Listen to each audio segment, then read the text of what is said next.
Good evening, and welcome to another concert of Music in the Vineyards at Home. I'm Daria Tedeschi-Adams, speaking to you from Pegase Winery in Calistoga, California. You know, this is the only venue where we have played every single year since year one, since 1995 when we started the festival. Michael and I right now are in the Cave Theater, which is part of the wine cave tunnels that go deep within the rocky hillside behind the winery. The Cave Theater was the brainchild of Clos Pegase founder Jan Schrem, who would often be sitting right there in row one, seat one, because after all, he owned the joint. He dedicated this Cave Theater to promote live performance of all kinds with its unique acoustics, a part of his overall philosophy of promoting the performing arts in the Napa Valley. Hello and welcome to Clos Pegase Winery. My name is Jonah Mendoza Fabiani, State Director here at Clos Pegase, and we're so happy and proud to do another year with Music in the Vineyards, now 26 years running. So pour yourself a glass of Sauvignon Blanc and enjoy the show.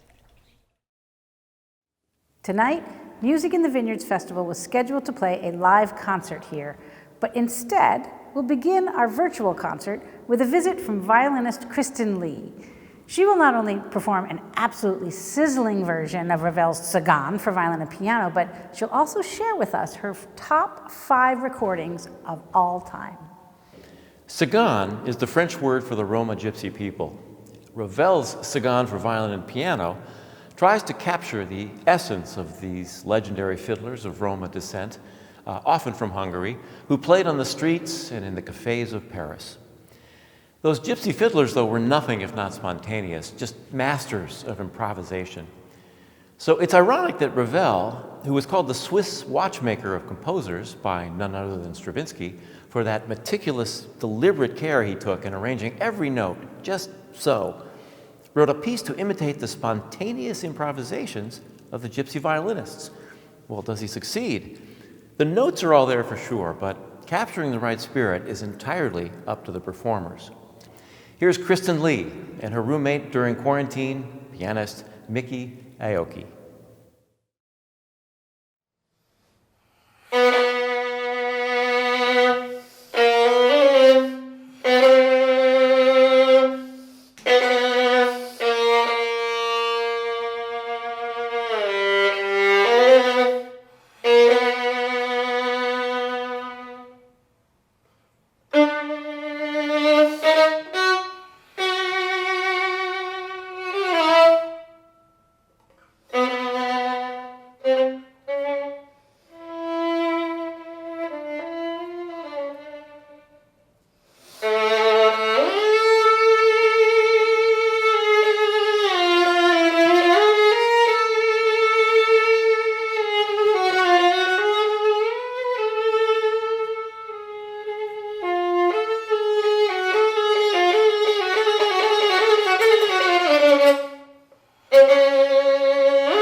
Wow, thank you, Kristin. That was fabulous. You know, when we realized that we couldn't do live concerts this summer, we asked our 34 musicians for their ideas to program this virtual Music in the Vineyards at Home festival. And one of the more interesting ideas was from Kristin Lee, who pitched the idea of sharing her top 5 recordings of all time with our audience. And that's going to come up next, and it'll be followed by some favorite recordings of another musician, of a winery president, and of a board member of Music in the Vineyards.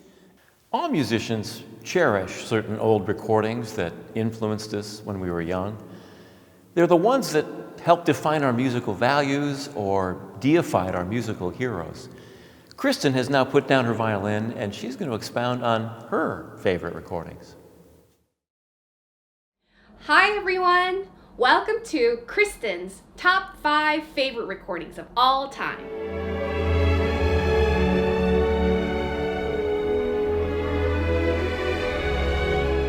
As a lover of all genres of music, and with countless number of amazing records out there, I chose these particular 5 either because 1, it's tied to a wonderful memory of mine, 2, it inspires me for my own violin playing, or 3, they're just standalones. And also, because I am a lover of all genres, I added some that aren't necessarily classical music. So without further ado, here are 5 favorite recordings of mine. Number 1. Violinist Isaac Stern's recording of the Tchaikovsky's Violin Concerto with Eugene Ormandy and the Philadelphia Orchestra, released in 1959 under the Columbia Masterworks label.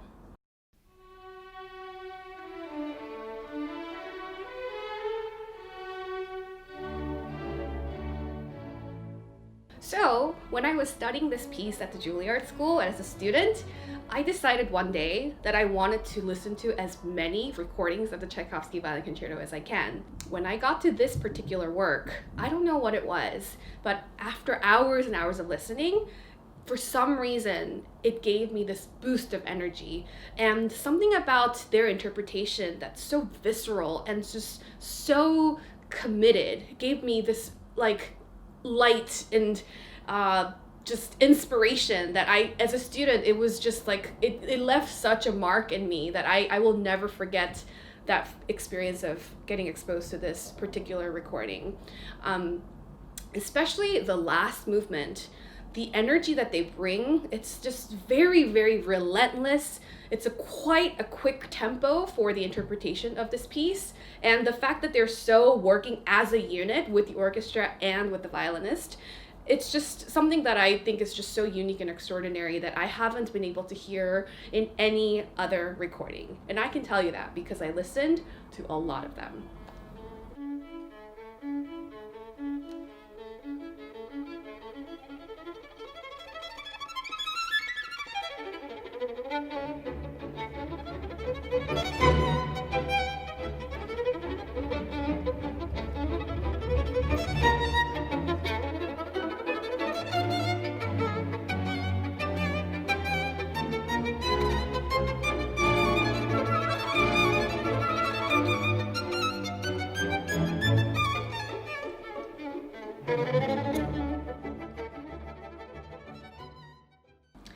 Number 2, the Rachmaninoff Symphony No. 2 with the Philadelphia Orchestra under the baton of Eugene Ormandy, released in the year 1960 under Columbia Masterworks.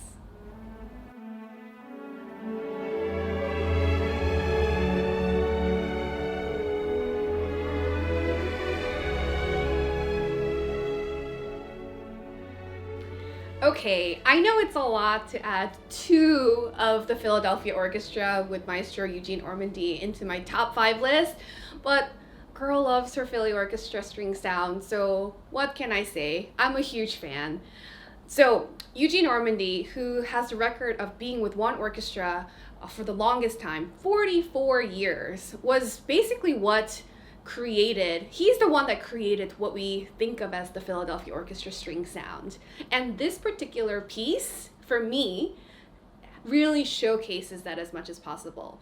In the slow movement of the Rachmaninoff Symphony No. 2, you hear this unity of the orchestra, but especially the string sound, with the violin sections giving these juicy slides. And it's just so, so beautiful. Something we don't really hear so much these days. So I'm so grateful for this recording that we have something that we can refer to from the old school days. And it's just an essential recording of mine.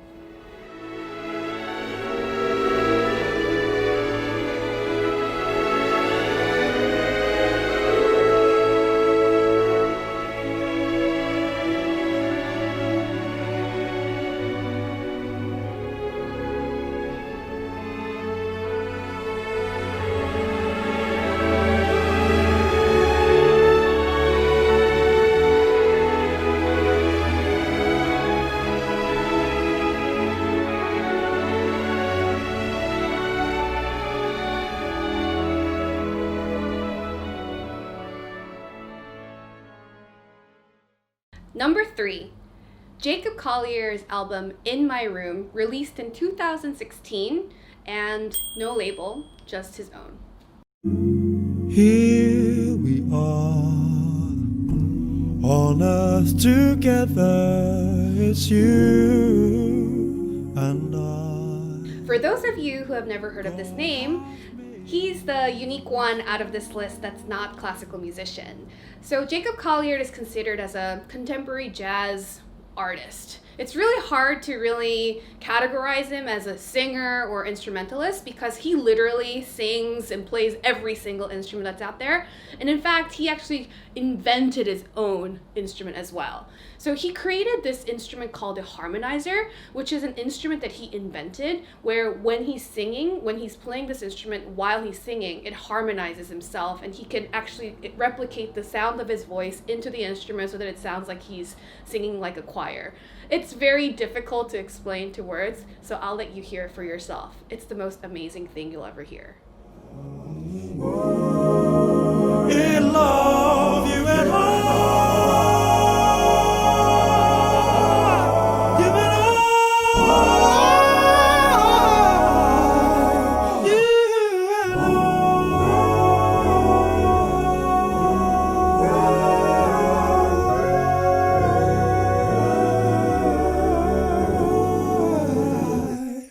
you and I.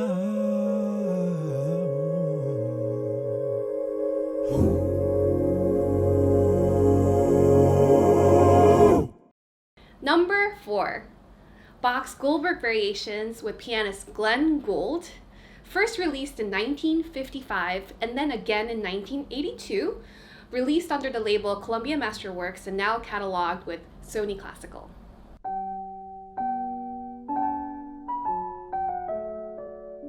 Glenn Gould's interpretation of Bach's Goldberg Variations is probably one of the most famous recordings out there in classical music. It's what's considered the classics, but I had to add it to this list because I think I probably listened to this recording the most. I think what's so fascinating is that his earlier recording versus the later recording has a difference in the timing of about 15 minutes. His tempos are drastically slower in the later recording. For me personally, I think I prefer the later recording more just because he recorded this not too long before his death. He said that he wanted it to be much more introspective, and it's just so amazing that he lived through his life with this particular work and left this incredible autobiography basically through this rendition of the Goldberg Variations with us.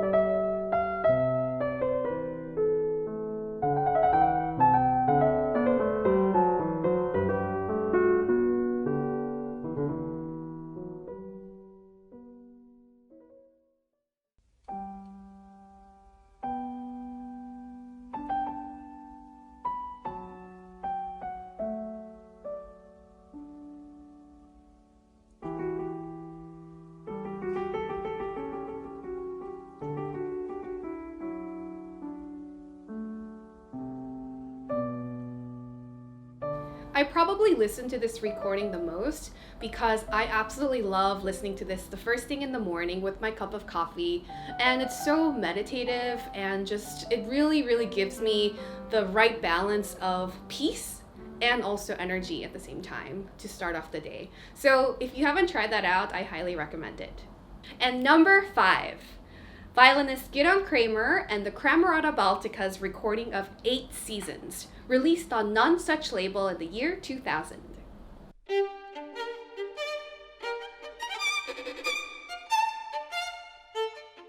This recording is one of my all-time favorites. The 8 Season recording is a combination of Astor Piazzolla's 4 Seasons along with the most celebrated classic piece, Antonio Vivaldi's 4 Seasons.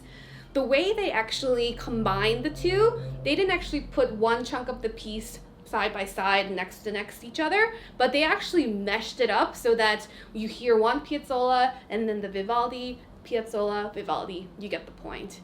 I so love this recording because it almost sounds like the violin has never sounded like this before. The imagination, the creativity that they bring to the color palette, it's definitely a little bit outside of the box, and Kramer is definitely taking lots of risks and a lot of liberty in creating different techniques and sound colors, but it's so wide in its range of variety of colors that you hear that you almost feel like you're not really listening to the violin. And just as a violinist myself, it's just very inspiring to be able to think outside of the box and to bring such important music in a very different sort of angle. So I highly recommend for you to listen to this particular recording from beginning to the end as a whole, because it's just sort of like you're walking through this big journey, the 8 seasons of life, and it's really, really amazing.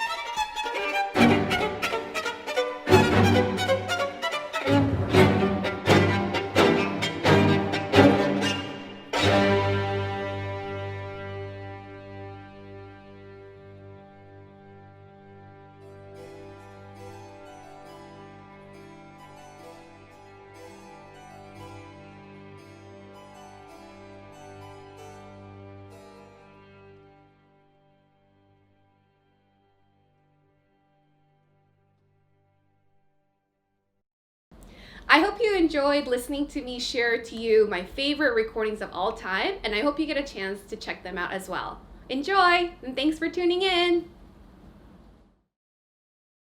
This is Music in the Vineyards at Home, coming to you from Pegase Winery in Calistoga, California, where this cave theater deep inside the wine cave complex at Pegase has hosted our concerts for 26 years in a row. And as you can see, it's essentially a long cylinder with a raised stage carved into the rock where I'm standing. Now, like any cave, the acoustics in here are what we would call wet, reverberant, echoey, boomy. Some people just assume that more reverb is always better. That's why people sound good singing in their shower, but only in their shower. But add too much reverb and everything loses clarity. The details are all smeared together. When this cave sits empty, everything does lose clarity, and the details are all smeared together. For example, when musicians first play in here for the sound check just before the performance, they freak out because they can't hear each other just 5 feet apart on this little stage. But when the cave theater is full of some 200 or more people behind me, things change dramatically. That excess reverb dries up. And if you were to see the backstage wall, you'd know why, because this cave has certain acoustical properties since the back wall is a parabola that has the effect of magnifying the softest sounds on stage and making them audible to that last row, 25 yards away. Then at intermission, the audience files out down the long candlelit tunnel entrance back into the Clos Pegase tasting room to enjoy some of their great wines.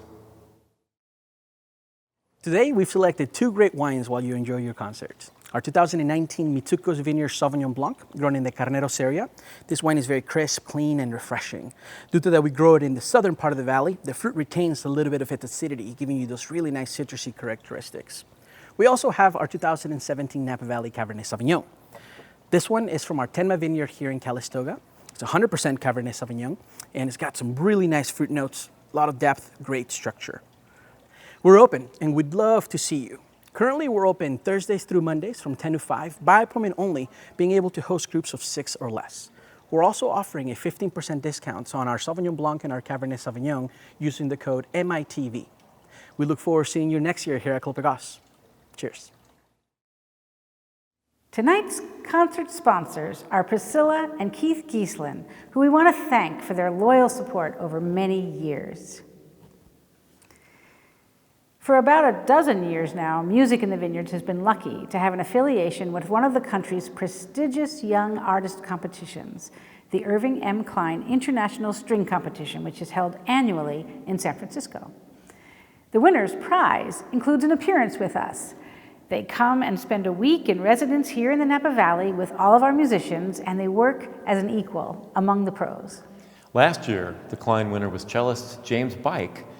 He was just 17 when he bested an international field from all over the world. He's still in high school in the Chicago area. Here's James playing the slow movement of Dvorak's Cello Concerto.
That was James Baik, age 17, the winner of the 2019 Irving Klein International String Competition.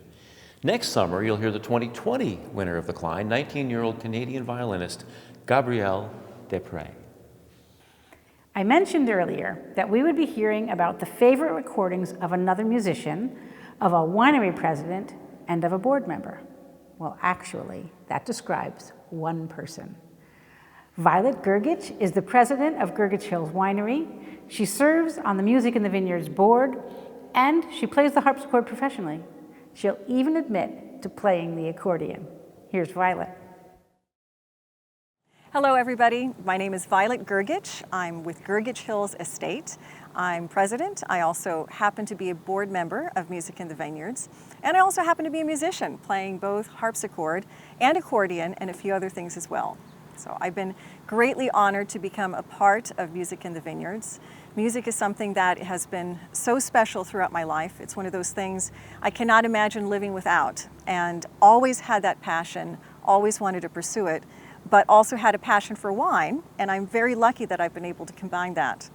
So I was asked to name a few of my favorite recordings, and two were very easy, and then about 20 or 30 later I started going a little bit crazy. The first one that always comes to mind is a recording that was made, I believe, in 1982. And it was one of the ones that got me excited about early music. It's by a group called Sequencia, and it's medieval, from 1125 to 1300, so very, very old music. What I love about it is that the minute this album started playing, the very first song, it immediately put me in, a magical spot. The musicianship is exquisite. The singing is fabulous. It's a combination of a medieval fiddle called a viol. It doesn't sound anything like a modern violin whatsoever, but it has a kind of character to it that's really grasping and driving and energetic, along with harp and lute and really gorgeous vocals.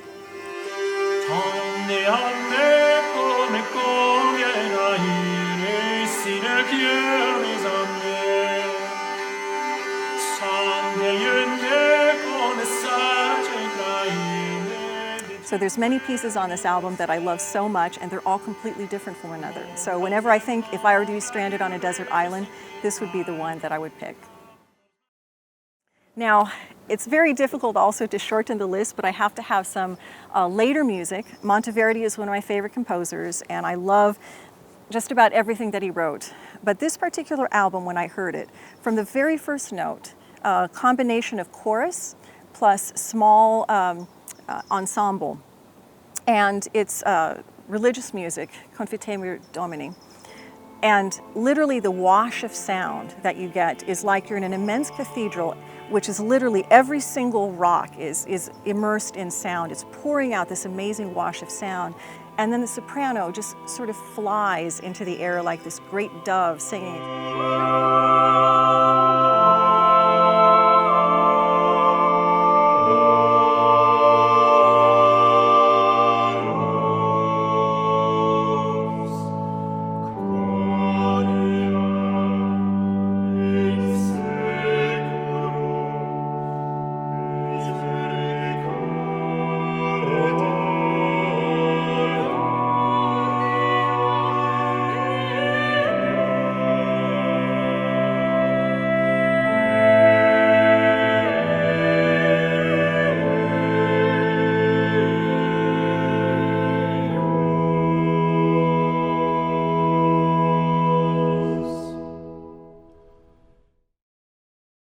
I have to mention something that I recently listened to and was introduced to, and I love it because it puts together so many different elements, including two instruments that I play, which are the literal opposite of one another. The harpsichord, one of the most exquisite, sublime instruments, and the accordion, which has the butt of many jokes, like the viola, I understand.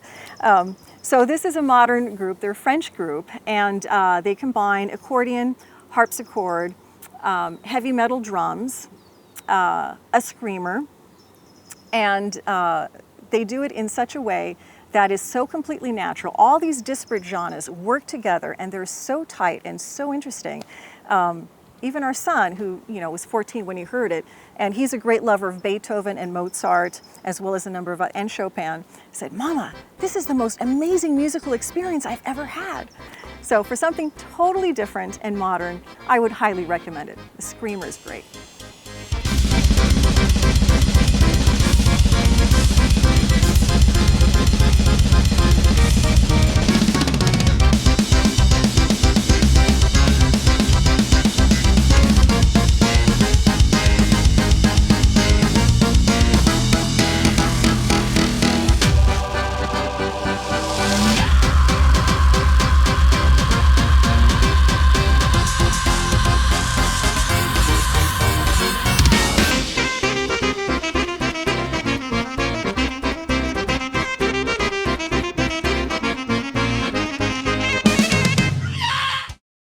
Wow. Listening to Violet and Kristin got me thinking about what my favorite recording was. And I have to say, the answer came to me right away. It's a recording of Arthur Rubinstein playing the Chopin Piano Concerto, and especially the second movement. I bought this record at an old store when I was in college in Boston and put it on, and I probably wore it out. But the second movement especially, the sound that he gets on the runs that go up, it's like he's playing on cotton candy. It's amazing.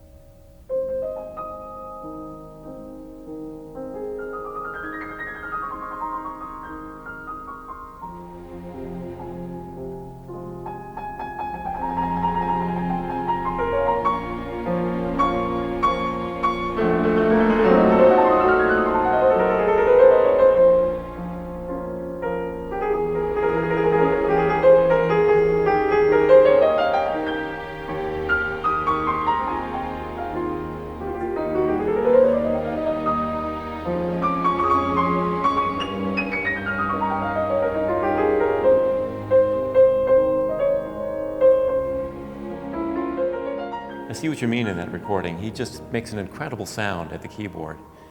Yeah. It's beautiful, isn't it? Yeah. So what about you? What are your favorite recordings?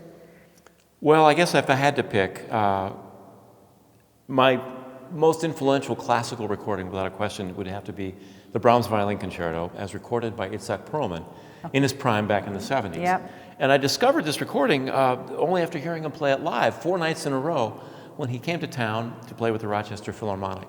It's my first introduction to the piece.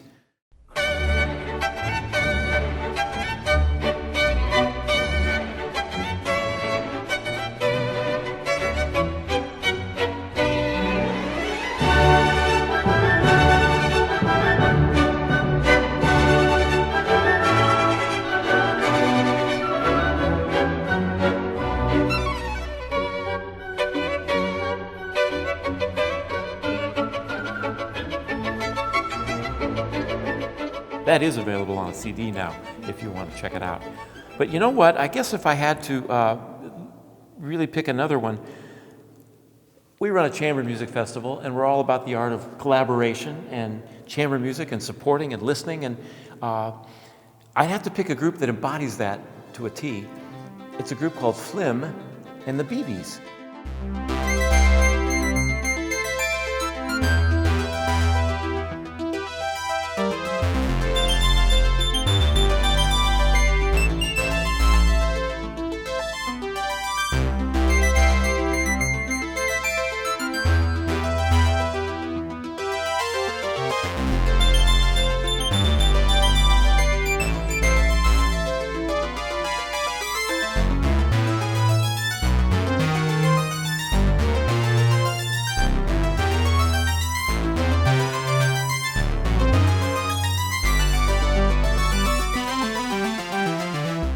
These guys were 5-session musicians from St. Paul, Minnesota, who were well known in the area and came together for a short 15-year lifespan. This is their debut recording that happened to be made in the 3M studios where they were perfecting this new digital technology that later became the CD. Speaking of great recordings, we have one to end this evening that's a little different as well. To end the concert, we're going to turn to the music of Scotland. The Maxwell Quartet has not only won major international competitions playing the standard quartet repertoire from Haydn to Bartók, They're also considered experts in the folk music of the British Isles. And because they're from Scotland, you'll see that they dress appropriately for it. Here's violinist George Smith, speaking from his greenhouse. Hello, my name's George and I'm the second fiddle from the Maxwell Quartet. I'm in the closest thing I have to a vineyard in Scotland, which is my greenhouse in sunny Long Nidri, which is on the east coast of Scotland, not far from Edinburgh. It's a really beautiful night here in Scotland, but probably not as beautiful as it is in California. We're really sorry to not be able to make the festival this year. We were so looking forward to meeting you all and playing all the beautiful repertoire with all the amazing musicians, and of course drinking the incredible sounding wine. I'm having a glass tonight. But we thought we'd play you some of our favourite pieces of music, and just now we're going to play 3 tunes from back home. These are 3 Scottish tunes from the northeast of Scotland. The first one was composed by a very famous fiddler called James Scott Skinner, and this is a slow air, and it's called the Rosebud of Allendale. And then we're going to speed things up slightly with a tune that I wrote. It's a jig, and I wrote it as, I guess, a kind of wedding gift to my wife, very patient wife, I should add, and it's called Guardswell and Truly. And then we're going to get even wilder with a reel, again by James Scott Skinner, and it's called The Hurricane. So anyway, I hope you enjoy these tunes, and I look forward to meeting you again, hopefully in the future, and I hope you're all really well. And as we say in Scotland, Slanjava.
If you enjoyed tonight's concert, please consider making a donation on our website at musicinthevineyards.org to help support the musicians who brought you this performance.